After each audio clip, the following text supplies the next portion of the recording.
Bom dia, pessoal. Bom dia com muita alegria.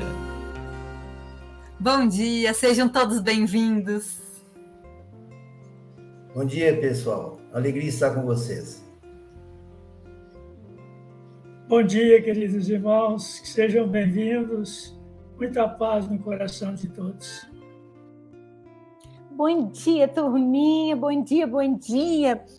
Muitos beijinhos com muita alegria. Bom dia a todos. Tão bom estar aqui nessa quarta-feira de manhã. Bom dia, pessoal. Vem o Fausto e fala, vem a Alda e fala. Para mim sobra pouca coisa, né? Eles me deixam numa situação muito delicada. Mas vamos começar pelo confie da Alda. Quando ela fala do confie, é porque nós podemos ter certeza desse amparo carinhoso que todos nós recebemos.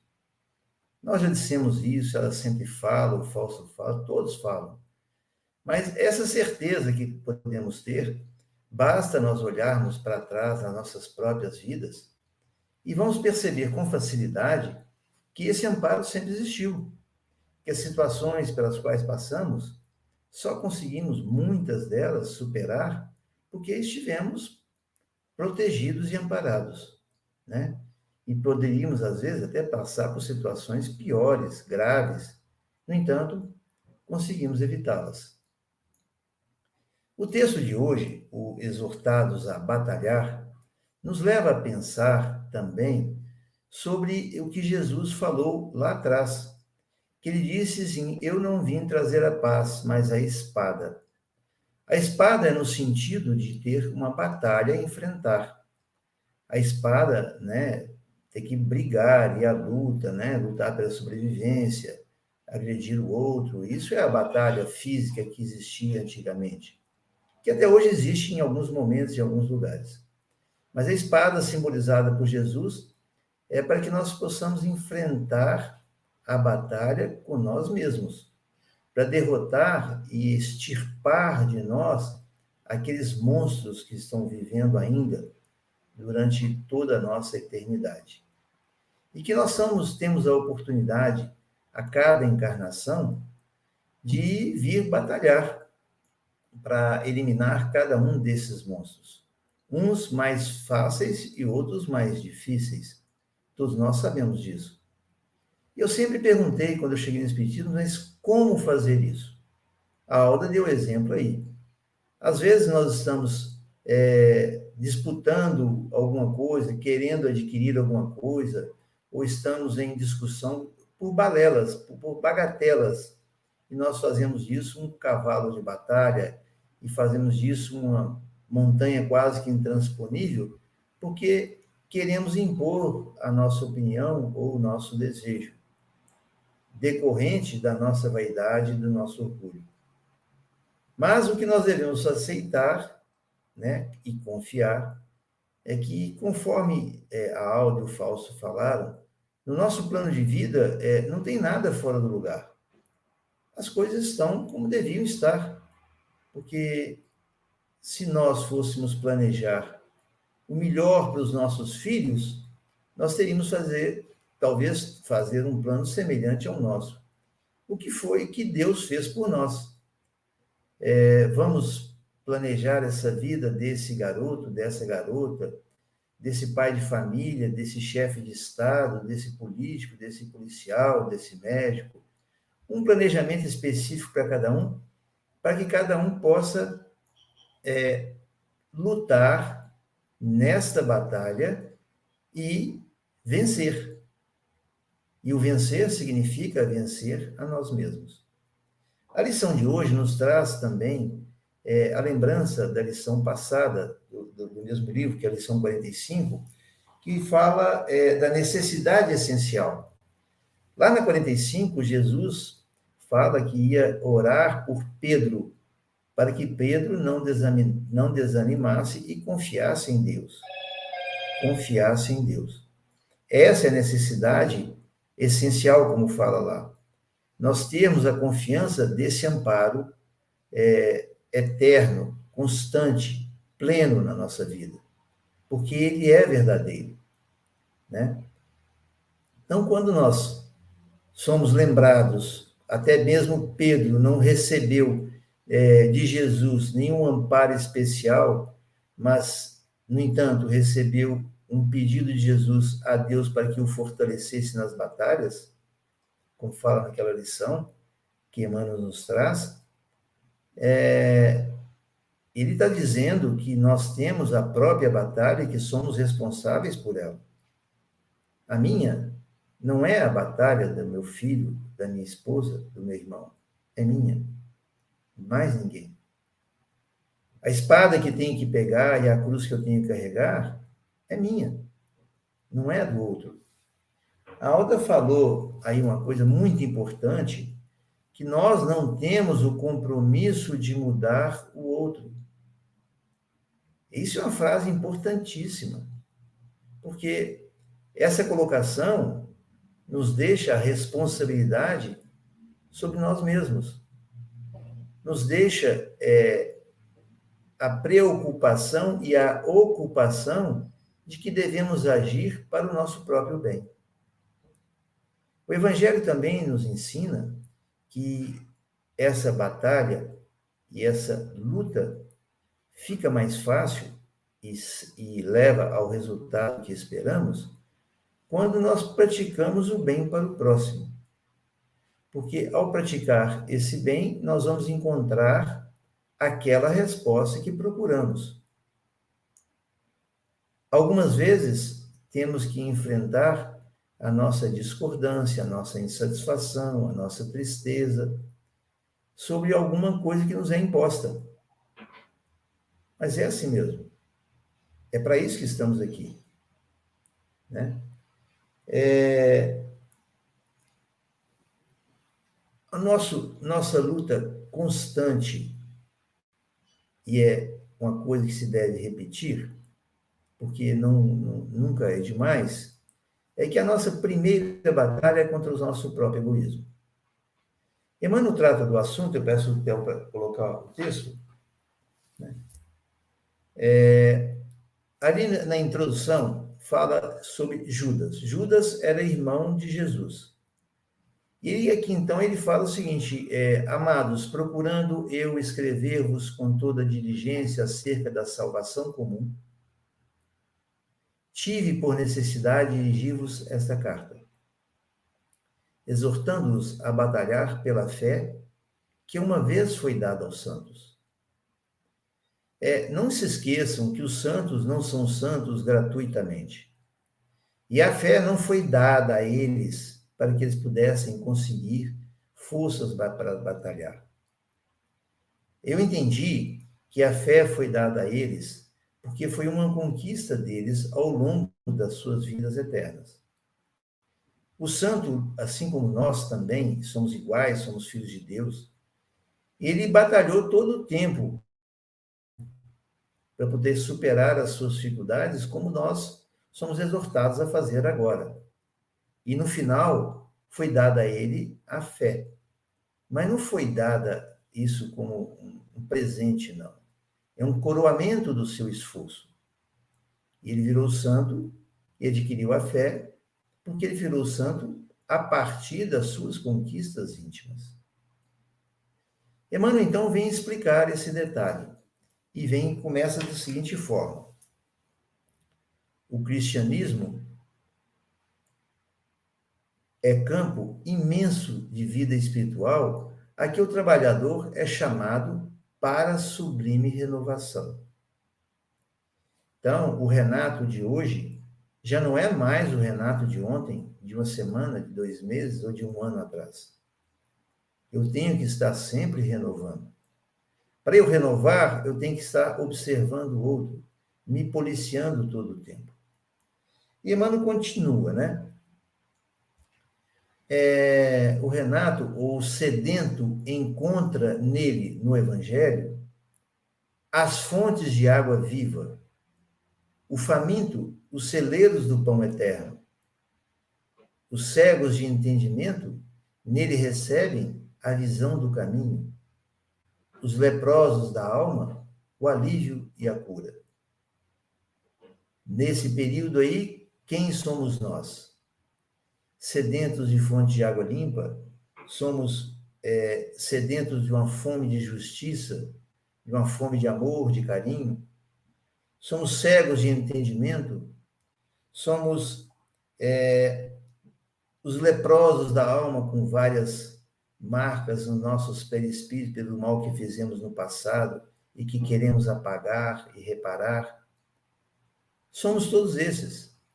Cada um tem uma chaga um pouco mais profunda. Mas somos filhos do Pai eterno, do amor e da misericórdia infinita. E assim como Deus confia em nós, o nosso irmão mais próximo também confia. Os nossos filhos confiam em nós plenamente, se apoiam em nós e nós não podemos faltar com eles. As nossas esposas ou maridos também confiam em nós. Os amigos, aqueles que trabalham conosco, sejam eles subalternos ou chefes, também confiam em nós.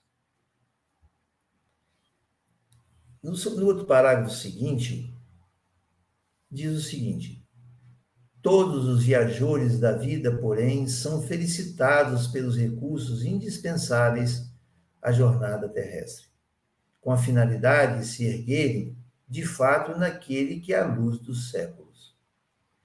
Entendi com isso aí que nós, os viajores dessa vida, temos todos os recursos que precisamos para empreender a nossa jornada. Temos o recurso do corpo, seja ele saudável ou doente, mas na medida que ele serve para a nossa jornada, como veículo para a nossa jornada. Esse nosso corpo, ele é o nosso instrumento, o nosso veículo. E na medida que nós precisamos, com as forças que nós precisamos. Se eu tenho 2 mãos, braços, pernas, ouvido, boca, e estou gozando de plena saúde, é porque, de alguma forma, eu fiz algum bem no passado e Deus achou por bem que nessa jornada eu venha aqui para sanar e buscar uma solução pequena, mas que eu preciso de ter recursos, né? E esse recurso em primeiro lugar, o meu corpo, que é o meu instrumento, né? É através dele que eu vou exercer, praticar tudo que eu preciso fazer. Eu tenho visto vários exemplos, e cada vez que eu vejo o Evangelho, eu me prendo em algumas histórias e vinculo algumas histórias que eu conheço que são verdadeiras, reais, e que todo mundo tem. Basta fazer um paralelo para a gente poder comparar. Tenho alguns amigos, né, que passaram por experiências, umas pesadas e outras mais leves, mas que eu tomo como exemplo para poder servir. Tem um caso de uma amiga que ela passou por 2 acidentes graves que quase mutilam o corpo dela e que entendi eu que a experiência dela só foi amenizada pelo bem que ela praticou nessa encarnação. Que ela teria que passar por aquela experiência, mas pelo esforço que ela fez em superar as suas inferioridades, pelo bem que ela praticou, aquela experiência foi amenizada em muito, né? E ela, então, conduz a sua vida de uma maneira bastante tranquila nesse ponto. Na época, quando aconteceu com ela, foi uma coisa muito pesada e traumatizante, né? Porque Deus não nos livra do nosso dever, mas Ele nos dá a condição de cumprir o dever, sobre todos os aspectos. Vamos seguir no texto para ver se a gente encontra mais alguma coisa aqui. Emmanuel, ele é um grande irmão que nos dá as palavras precisas na medida certa para compreendermos o que nós precisamos compreender, né? Com a finalidade de se erguerem de fato naquele que é a luz dos séculos. Olha, nos erguermos naquele que é a luz do século, nos leva a pensar que tudo que nós fazemos, nós devemos fazer pensando em Jesus. E que tudo que nós fazemos é visto por alguém. E está sendo visto por alguém. Seja pelo nosso anjo guardião e seja por aquele nosso desafeto do passado. Tudo que fazemos. Uma criança pequena sua que nasce lá com os seus pais novos, ele fica observando os pais. Os pais, às vezes, não conseguem dar uma educação adequada, como uma pessoa mais velha poderia dar, por falta de experiência, mas está sendo assim. Então, de tempos em tempos, vão sendo renovados. E os filhos, às vezes, vêm em socorro dos pais, né? Então, a luz do mundo, a luz do século, é Jesus. E ele está vendo o que nós estamos fazendo. Precisamos ter cuidado, não é verdade? Desde então, restaurado em suas energias espirituais, são exortados a batalhar pela grande causa do bem. Nós estamos na Terra para batalhar pelo bem de todos, pelo bem da vida, pelo bem universal. Essa é a nossa missão, enquanto filhos de Deus. Batalhar pelo bem universal significa essa batalha do dia a dia. É você ajudar o próximo, é você respeitar o seu comandado como deve respeitar o seu superior. É você pagar os seus impostos, como dizia Jesus, a César o que é de César e a Deus o que é de Deus. A respeitar as leis, ainda que o seu vizinho não respeite. A evitar rusgas e desentendimentos, porque é perda de energia que pode te fazer falta no futuro. Vamos continuar aqui.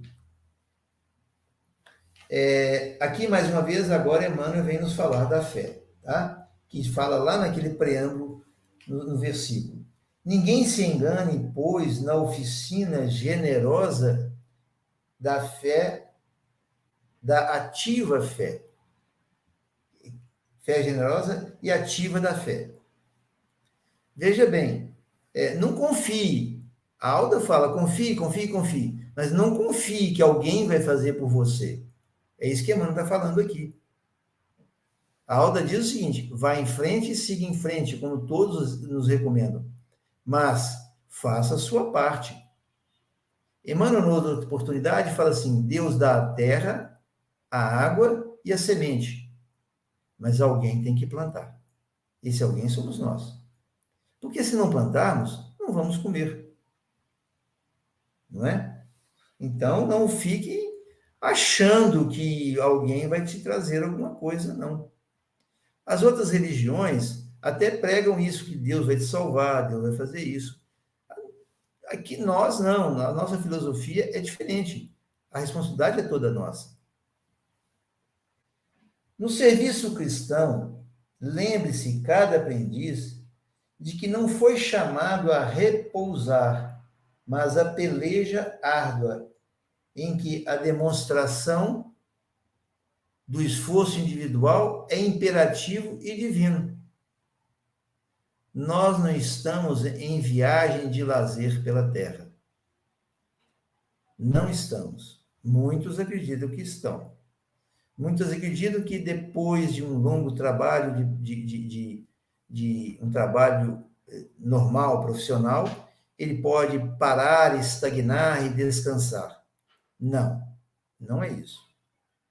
Aquela oportunidade que teve para trabalhar e conquistar os seus bens que te garantem um futuro mais tranquilo,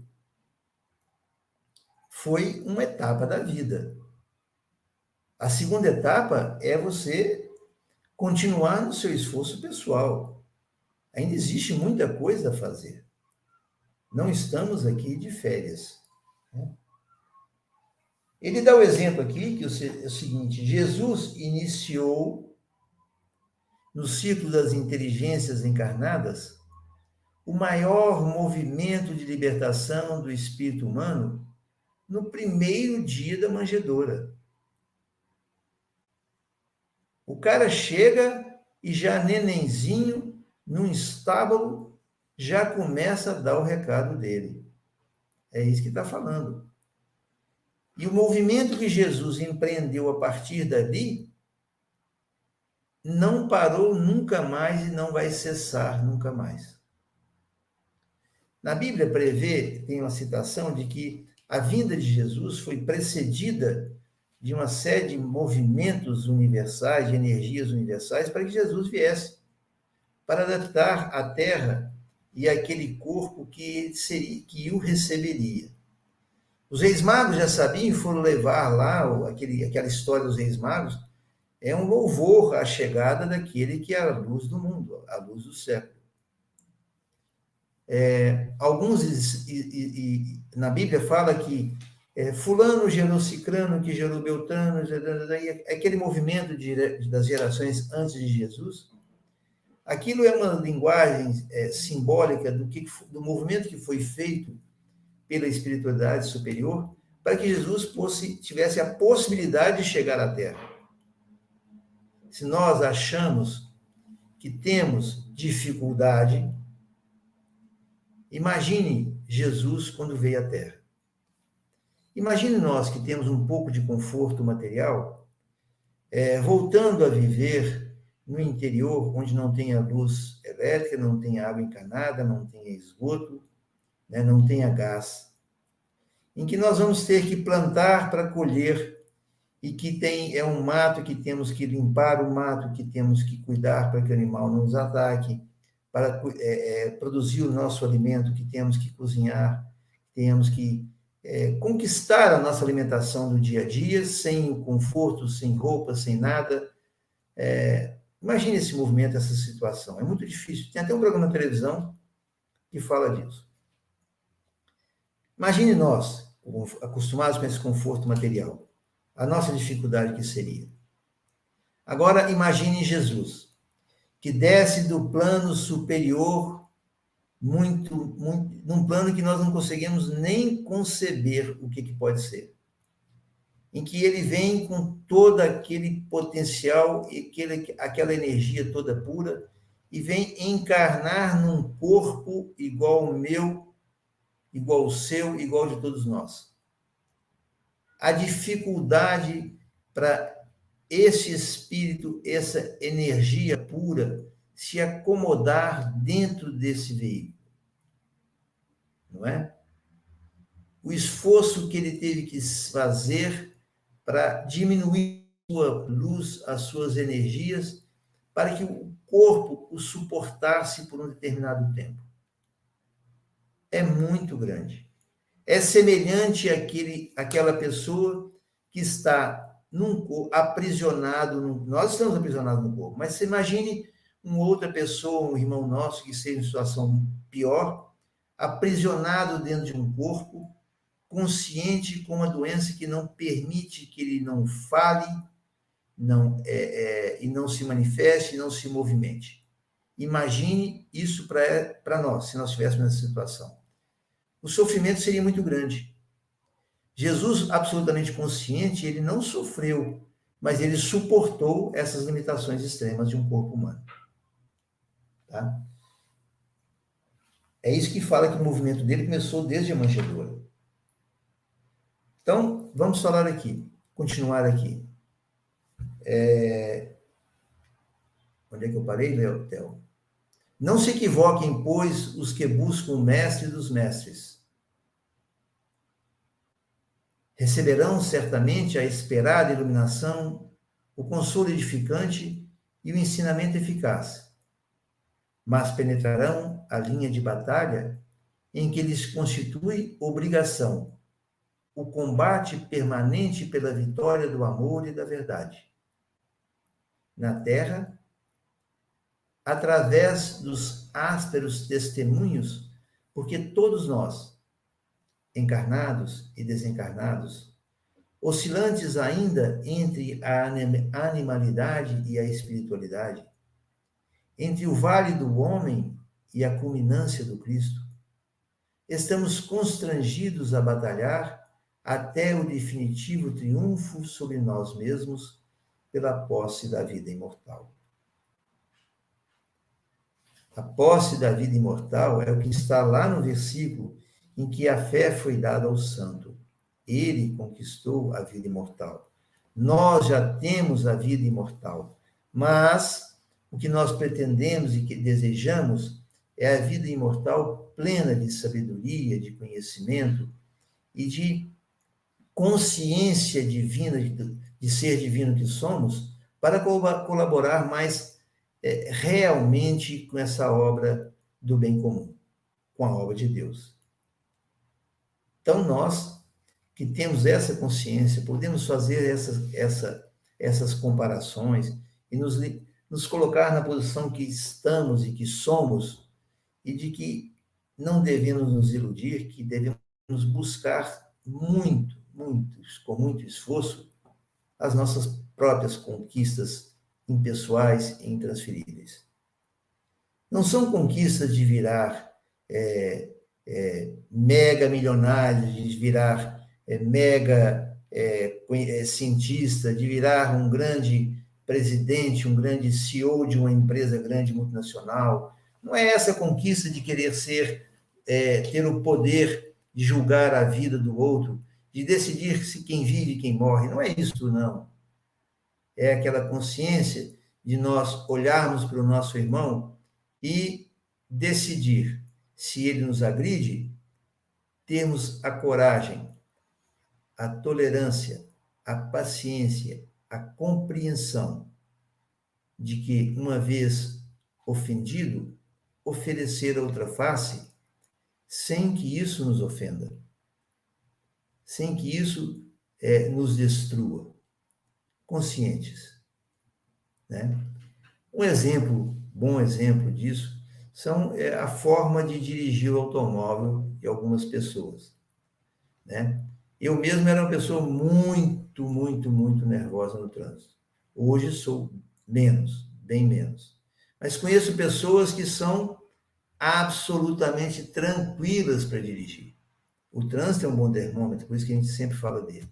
Né? Mas aquele vizinho impertinente que faz muito barulho, não é? Aquele parente indesejável que vem te apurrinhar a ideia, aquele outro irmão que te dá prejuízo, né? O filho muito agitado ou o filho muito quieto, o filho sadio, estudioso, mas aquele filho que não quer estudar, aquela mulher que fala muito e que o marido não tem como controlar, né? O esposo nunca fala muito, né? Mas a mulher fala um pouquinho mais. Mas essas pequenas coisas que acontecem no dia a dia, e acontece conosco onde estamos e como estão, é que vão nos dar recursos para lutas maiores. Reparem, os que têm um pouco, que já não são jovens, que hoje conseguem, os conceitos são outros, uns nos consideram mais antiquados, mas os conceitos são outros. E a experiência nos dá recursos de nós conseguirmos realizar muito mais coisas com menor esforço, com menos agitação, com mais equilíbrio. Isso é experiência e o tempo nos dá esse recurso. Mas tivemos que passar por aquelas etapas da vida, né? Tivemos que errar como os nossos filhos vão errar.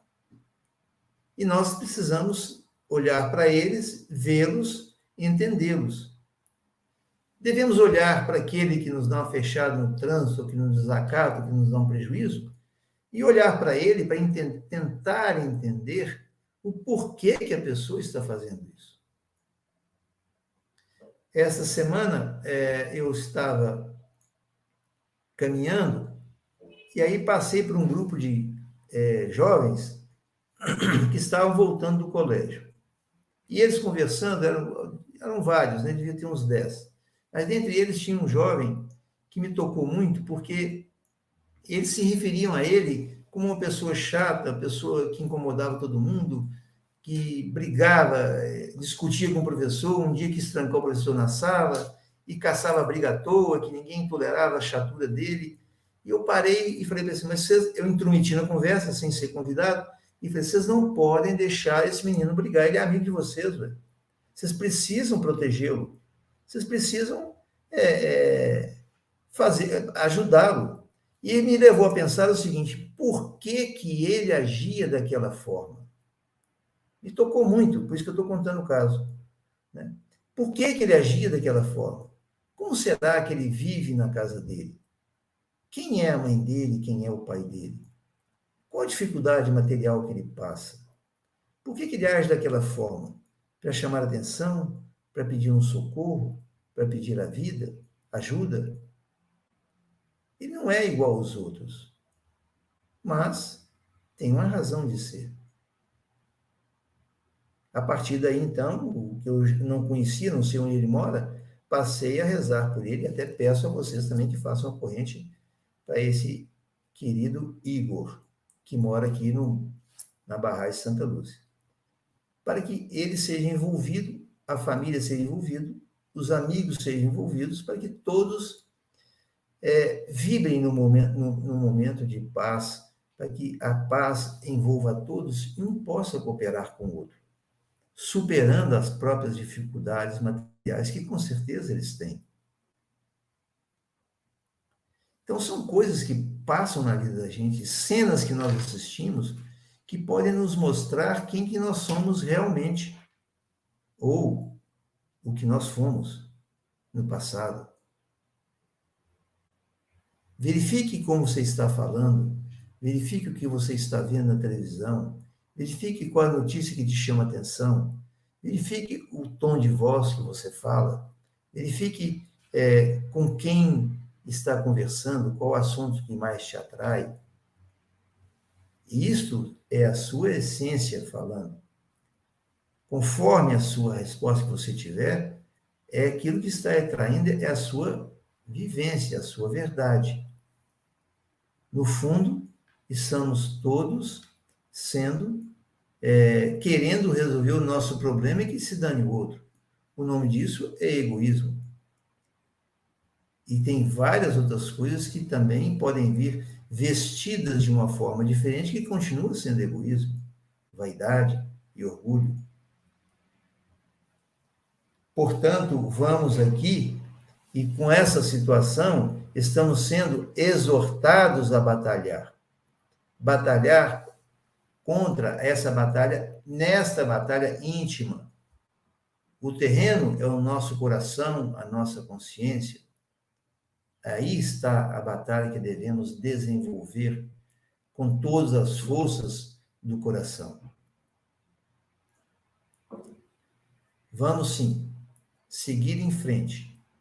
Como diz a Alda, confie, confie, confie, porque nós não estamos sozinhos. Temos todos os recursos que nós precisamos, como diz Emmanuel, né? Todos os recursos indispensáveis para essa batalha nós já temos. Não pensem que não temos. Temos. Se temos algumas coisas graves, no momento preciso, seremos chamados a atuar para resolver aquele problema. Mas confie, neste momento não estaremos como não estamos sozinhos. Os prepostos de Deus que vem nos auxiliar, né? E a luz de Jesus sobre todos nós, pode nos dar essa certeza e essa confiança. Não tenham medo, vamos vencer. Confie. É o que eu tinha para trazer para vocês hoje, meus queridos irmãos. Espero que tenham gostado, porque eu gostei muito dessa oportunidade, dessa alegria de estar aqui com vocês. Né? Vamos fazer uma pequena prece para poder encerrar essa sessão de hoje. Né? Fechem os olhos, por favor, e imaginem que sobre nós desce uma chuva de pétalas de flores, que são energias caindo do céu para nos fortalecer, para nos alegrar, para nos dar ânimo nessa batalha. Energias que vêm nos dar coragem de enfrentar a nós mesmos com as nossas dificuldades. Como diz Emmanuel, para nos tirar, dar confiança para continuar a caminhar, para nos tirar da animalidade e nos levar às culminâncias de Deus. Que a paz de Jesus esteja em nossos corações e que a sua luz continue a iluminar o nosso caminho. Que assim seja. Deus abençoe a todos e muito obrigado.